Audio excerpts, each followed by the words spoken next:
Okay, we are live again. Hello, hello, everybody.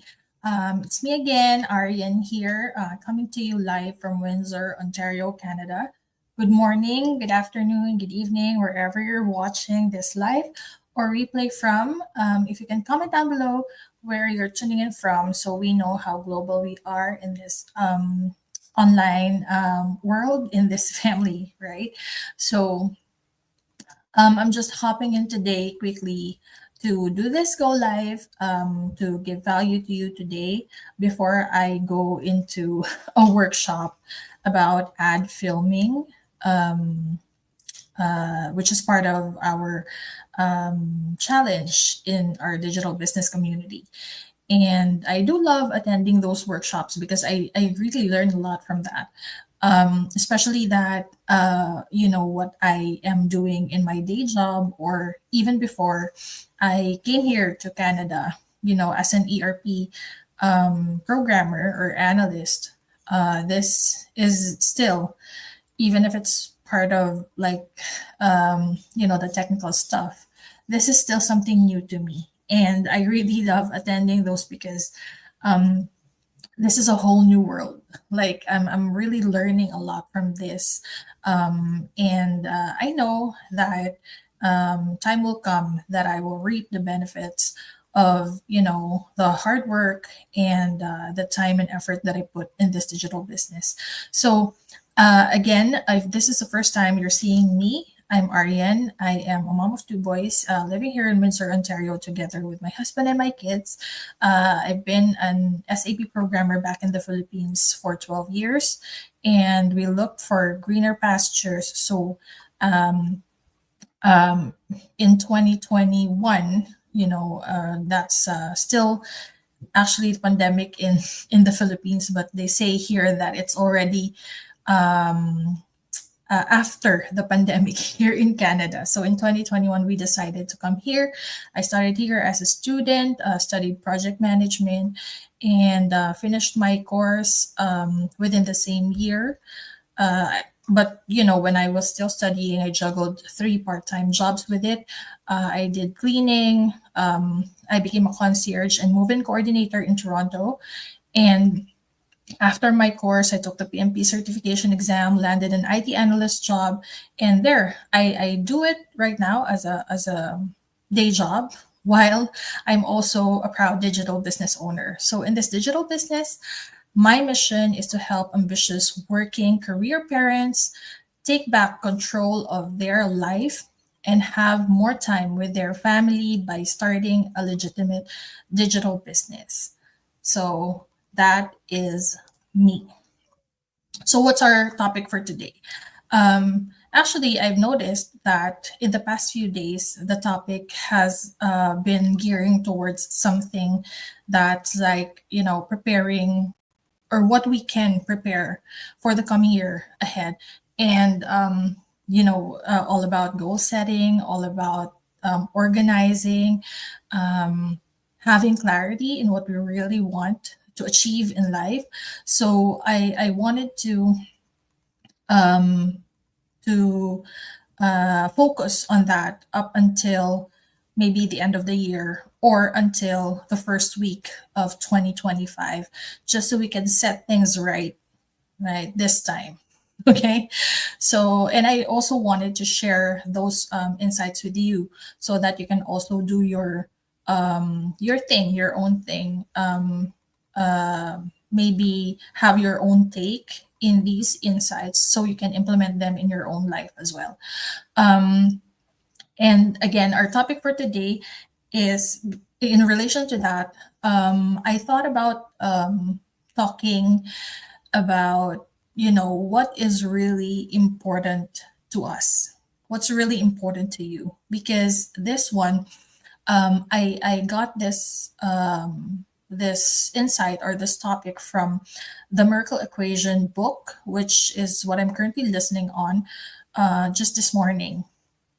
So let me ask you this: what's really important to you? So just think about it for a second. Is it your family? God or your spirituality, your health, your career, maybe your aspirations or dreams if you are not a part of a family yet or you don't have a family yet. But if you are like most of us, if you're like me, you might feel being pulled in a lot of directions. Like, as a mom, we have a very busy life. Like, we try to be a good wife, a good mom to the kids, especially if you have more than one kid. And we're also daughters and sons who still think about our parents, right? And also we also think about ourselves. We want to think about ourselves. How about us, right? What are our dreams, our aspirations? How do we do self-care? How do you take responsibility of your own mental health, your physical health, things like that. So a lot of things that we have to do for a day, a week, a month, even a year, right? But do you really know what will be your focus, or what do you really want to achieve, or what is really important to you, what truly matters to you in your life, right? And the next question is, do you give it the time and effort that it really deserves? So that's our main discussion for today. So there you go. So again, as I said, this insight, I got this insight from the Miracle Equation, the Miracle Equation, which is Hal Elrod's book, and he talked about how to achieve extraordinary results by focusing on unwavering faith and extraordinary effort.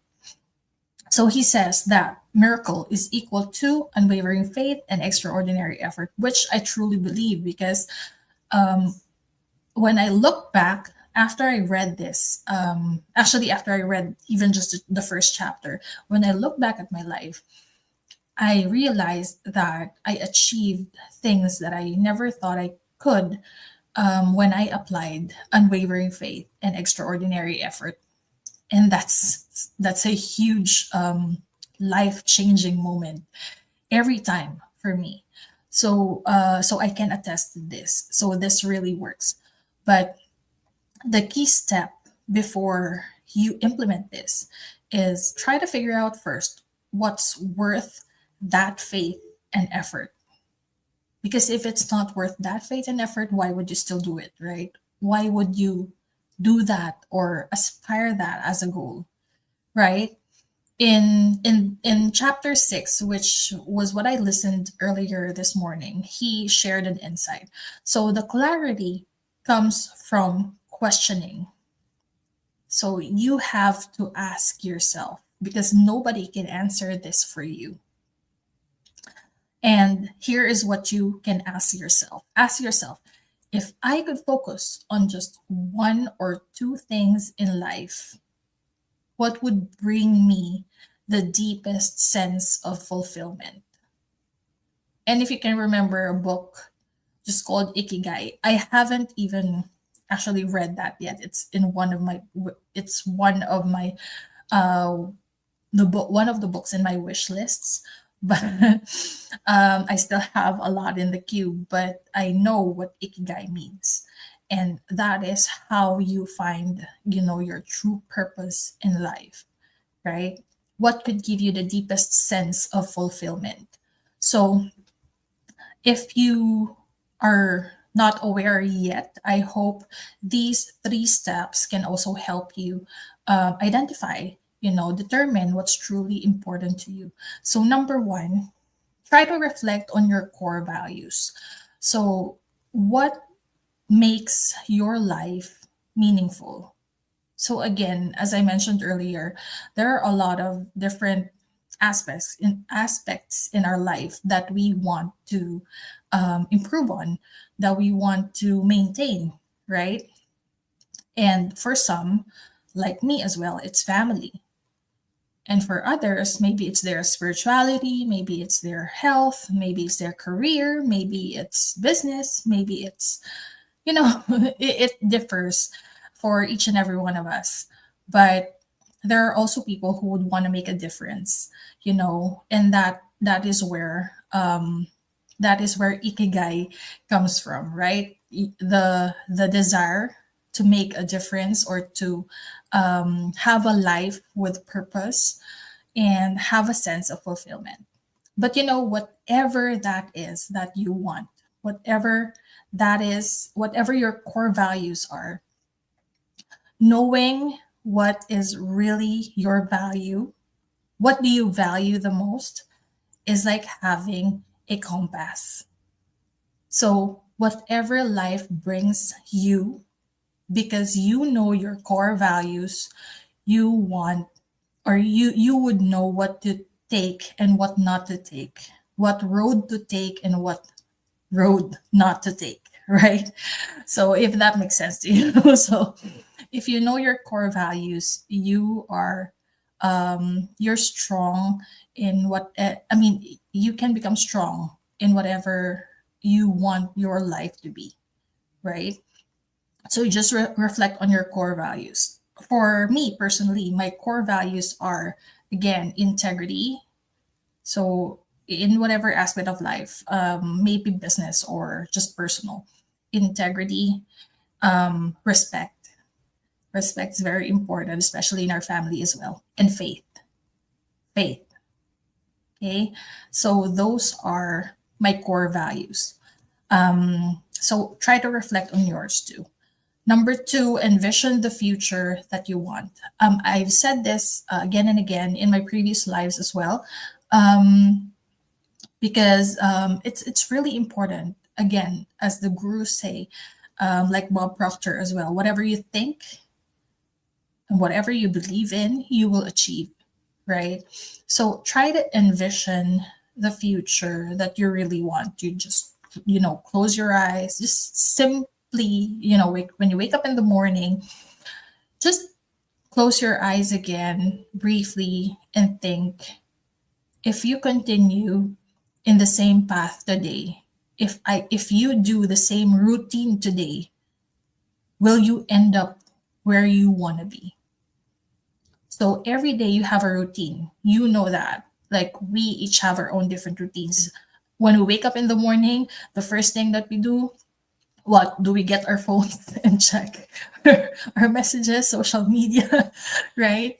But if you want something that could change your life, try to envision it. Try to envision it. Is it just you in that situation? Are you with your family? Are you with your wife or your husband or with your kids?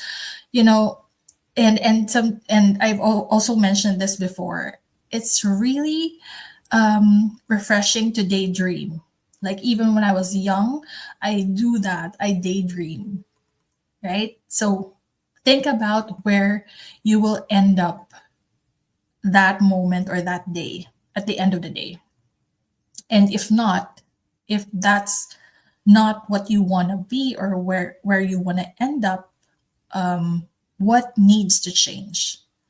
So earlier today, I have listened to or watched a replay of an interview done in our Facebook group, the one that I discussed yesterday. So one of the first interviews that we did in our new FB or Facebook group, and Coach Russell mentioned something that Coach Dexter said as well in the retreat, if I'm not mistaken, that they attended. So they say that if you think that you've been in the same situation for how many years now, 5 years, 10 years, 15 years, and there's not a lot that changed, or you're still in the same situation, same whatever that is, like the same situation, think about what needs to change. If you really want to change in your life, think about what you need to change to turn your life around. So try to envision first the future that you want. And number three, try to audit your time and effort. So I know this could be daunting, right? Because who audits their own time and effort? But I actually also encountered this in a book, Six Figure Side Hustle, by Rachel Rogers. And one of the steps there that she said, you have to know where your time goes. You have to identify all of the things that you're doing in a day. Because if you have a goal, or if you want to work on a goal, and your day is already full of activities that are not all aligned to your big goal, then definitely you won't achieve your goal, right? So you have to identify what is taking your time. What is that thing that what are those things that you put your effort on, right? Because you have to know how you spend your days. Do you really put your energy, your effort into those things that are aligned to your values and your goals? Just think about it. So, for example, if your goal is to have more time with your kids, have more playtime with your kids, and you are spending 10 to 12 hours at work, do you think you're getting your goal closer to your goal at least? So, that's what you need to reflect on, right? Or, you can also easily get caught up with distractions, Netflix, social media scrolling, things like, sometimes unconsciously, we don't even notice we're spending like an hour or two just scrolling through our social media feeds, right? So again, just remember, where your time goes, your life grows. Okay, so where you put your effort on, that is where your energy goes. And if that is getting you closer to your goals, then you could be doing the right thing, right? So just some things to reflect on. And I know that it could be scary to pivot, most of the time, especially if we're in our comfort zone. It's difficult to just quickly change routines, break the cycle, things like that. But, let me tell you this, it's really worth it. It's really worth it, because if you have goals and you have quite a big potential, you know that you're gonna put your it's worth it when you know, or when you are putting your time and effort to what truly matters to you. Because as parents, like we always say, my kids are my priority, or my family is my priority, right? But look at how much you spend outside of the house, outside of the home. And again, the clock is ticking. Like before you know it, your kids are already grown up, and you've lost the time to spend those hours that could be, for them, to build your relationship with them. So just some things to reflect on. So let me ask you again, what are the things that are really important to you, right? And if this resonates with you, maybe it's time to recalibrate. Maybe it's time to do something that could change your life, right? And try to realign your efforts to what really matters most. What are your priorities in life? Okay. Because again, at the end of the day, extraordinary lives are built by putting extraordinary effort into the right things. So, what are those right things for you? So, that's it from me from now, because I have to hop on into a workshop. Um, right now, it's already 6 p.m. So I'll see you again tomorrow in my next live. I hope you got some value from this. And if you are interested to learn about our digital business, just register your name and email address here in my website, ariangale.com, and I will send you more information. We can start talking and discussing about how this digital business can also change your life, right? So that's it. And God bless. And I'll see you again tomorrow in my next live. Bye for now.